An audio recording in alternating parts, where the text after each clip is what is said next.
have some new revelations in the Harvard President Claudine Gay plagiarism saga, as new reporting implies that former President Barack Obama may have privately pressured Harvard into not firing Gay in the face of her universally panned performance during the Capitol Hill anti-Semitism hearings, and also mounting evidence that she plagiarized large portions of her scholarship. As Jewish Insider reports, according to a source familiar with the matter, Obama, a Harvard graduate, had privately lobbied on Gay's behalf as she faced pressure to resign in the wake of her disastrous appearance before the congressional hearing on anti-Semitism. Quote, "It sounded like people were being asked to close ranks to keep the broader administration stable, including its composition." The source, who was informed of Obama's outreach and asked to speak anonymously to discuss a confidential matter, told Jewish Insider on Tuesday that much of the controversy circles around Penny Pritzker, a former Obama administration official and early Obama campaign backer who now serves as chair of Harvard's board of directors.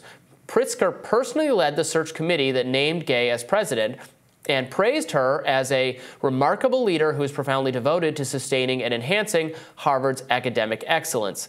Now, some point to her connection with Gay's hiring as a reason for her current silence on the topic and for Obama's personal intervention in this matter. While it has not been confirmed as fact, there are rumors swirling about that Gay might be on her way out. Businessman and commentator Bill Ackerman posted on Twitter last week that he had heard from a source that is reliable but a step or two removed from the situation, that the Harvard Corporation has asked President Gay to resign and she has refused.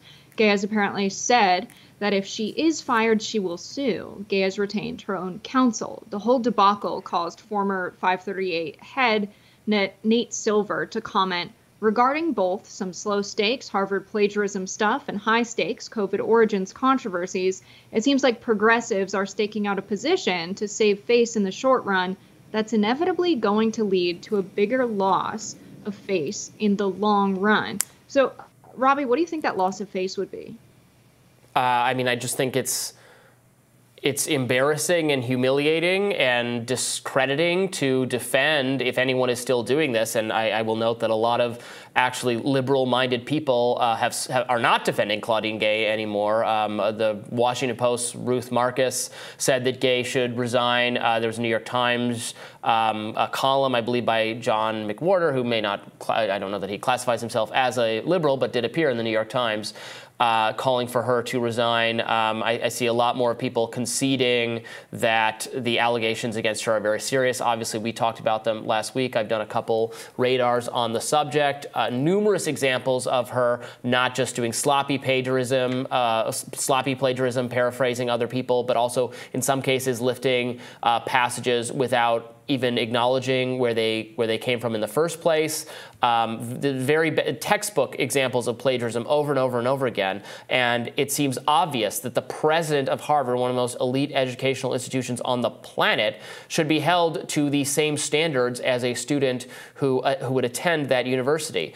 It doesn't have to be instantaneous. They could have a process. They could actually investigate and adjudicate this with rigor. It seems so far the Harvard Corporation board has stood by her, although now we might be hearing privately they might want her out despite President Obama's lobbying, if you can believe that. So I don't know. Do you think, I'll flip the question on its head, do you think protecting Claudine Gay at this point should be a priority for progressives?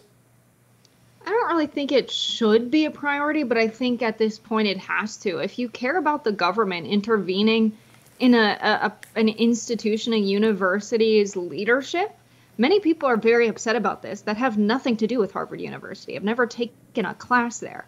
I took classes at Harvard when I was a graduate student. It is not this kind of rampant leftist cesspool of ideas like many members of conservative media have made it out to be. Claudine Gay didn't even say she supports anti-Semitism. She said she finds the statements that were described by Stefanik to be incredibly grotesque. She didn't like them. She said that what she will do as president is protect free speech. We just had Liz McGill resign as president from UPenn after this hearing and the backlash from it because a donor, Ross Stevens, threatened to claw back a $100 million donation. Should presidents of universities be bought and sold by private actors who will not be students at the universities, who are not students at the universities? That is ridiculous to me, that someone with a lot of money can just go in and say, well, I'll give you $100 million if she's out. What does that say about the protection of free speech and the exchange of ideas in our country? That makes me incredibly concerned. So when I think about the kind of backlash Claudine Gay is getting for simply saying she'll allow students to form their own opinion on the matter of Israel-Palestine, I think it would be ridiculous for her to resign over this kind of backlash, especially because it's coming from the same actors who are always trying to say free speech is under threat in the United States of America. So we can have free speech unless it's about Israel-Palestine. I think that's absurd. Well, at no point did I ever call for the government to intervene in this matter at all. I don't think it's a matter for the government. B, I would agree with you that she should not face consequences for just defending students and faculty members' free speech rights. In fact, it is incumbent on her to do so. I wish she had done so more vocally, more full-throatedly in her history of presiding over Harvard. There are lots of examples of her not doing that. In fact, the Foundation for Individual Rights and Expression ranks Harvard either last or second to last of all the hundreds of institutions it ranks on the question of free speech. She is not a free speech leader of this institution. The organization that does free speech rankings has her school last. So she has failed to uphold free speech commitments. Do I think she should be fired for articulating a free speech viewpoint on Israel-Palestine in the halls of Congress? Absolutely not. In fact, as I've said multiple times, I substantively agree with her. In fact, it does take context, the kinds of judgments she was being asked about. I don't think they've applied context in the past, but what she was saying was correct. Absolutely, she should not be fired for that. She should be fired, or she should be disciplined or subject to some kind of investigation or proceeding for committing rampant plagiarism over and over again. That is not a free speech issue. That has nothing to do with free speech. That's just free speech is not I can plagiarize someone's, documents and then face no academic consequences at Harvard or another institution. That's crazy. No student could get before a disciplinary board and say, when I copied my, when I just filled in all the bubbles on my test based on what my neighbor had done, that was my free speech, so you can't hold me accountable for that. That's ridiculous. And the evidence that has been marshaled that she committed plagiarism is very persuasive at this point. So no, I don't care why people have seized on this, but what they've presented is true. And at the end of the day, you have to be in just a managerial role as the custodian of the university. She has to be held. Doesn't she have to be held accountable the same way students would be held accountable?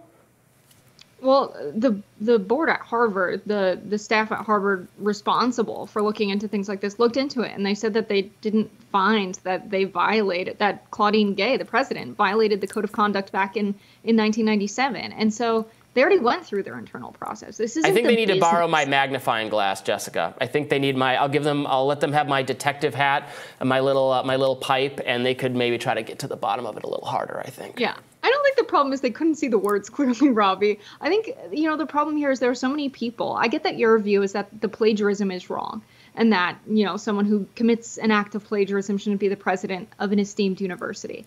But I don't know that I believe that what she did was plagiarism in her paraphrasing and her failure to quote. Harvard doesn't believe it either. This is the matter of the university to be settled within the university, and it sounds like they already reviewed her work. What I have a problem with here is that there are many people that don't actually have a problem with the plagiarism directly, but this is what they've got. They know that Claudine Gay is not going to crack down on the folks that say free Palestine at Harvard, on the folks that say from the river to the sea at Harvard, on the folks that recognize that what Israel is doing by bombing refugee camps, bombing schools being used as a shelter, raiding and attacking the busiest hospitals in Gaza, where there are babies that are receiving treatment in the NICU. They raid the hospital and it results in the death of over 40 babies. When we had these kind of false narratives that were proven to have no evidence about what Hamas is doing, but then it's well documented that Israel is doing all of these things, these genocidal acts. They've killed 21,000 people, 8,000 of those children. If she's going to defend people at Harvard saying that, I don't think there's anything wrong with that. But there are very many people that don't want Israel to be criticized that are now attacking Claudine Gay, and they want her to resign because of plagiarism. But really what it's about is that she's going to allow people to criticize Israel at one of the most powerful institutions in the world. And that's why they want her to resign. And so that's why I think it's very smart that she got counsel, because I don't think they have grounds to force her to quit a job that she seems to be doing an okay job at serving as the president of Harvard University. So I think if she does ultimately get pressured to resign, it's going to be a big loss for free speech. It's going to be a big loss for having political conversations in the United States that go against what the regime or the administration supports in the United States. I don't think it would be a blow to free speech. I think it might be a huge win for free speech if Harvard were to hire a person to run the university who takes free speech more seriously than she does, given that they're ranked dead last by the organization that does free speech rankings, FIRE. Which, and by the way, FIRE has criticized numerous institutions for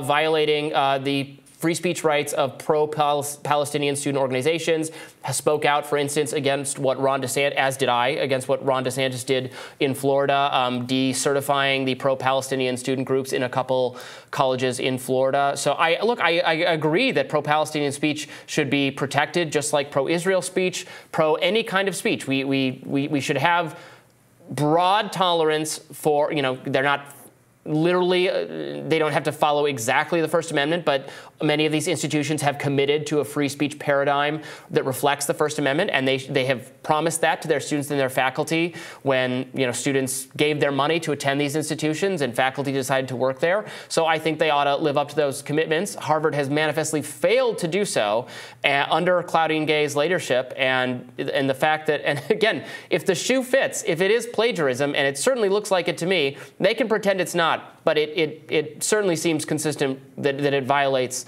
Harvard's standards. And given that, I don't think she can just say, well, the people going after me dislike me for some other reason. Again, that wouldn't be an excuse if you were before a disciplinary review board at a university as a student or professor, and you said, well, the person who caught me cheating on my homework is, hates me for political reasons or dislikes me for that wouldn't matter. That wouldn't matter if it was an actual transgression of the policy. So I don't know. I think this one's becoming clearer and clearer cut. But again, I'm not upset with her necessarily over her answers at the hearing. But I do think people uncovered some pretty stark examples, to my mind, of plagiarism. But maybe we'll see how this develops. We'll see if we can get more conclusive reporting on whether she is actually at risk at this point. If this reporting on the behind closed doors goings on are true, and maybe they are looking to get rid of her. We'll have to see. I'm sure we'll be still covering this story in the new year. More Rising right after this.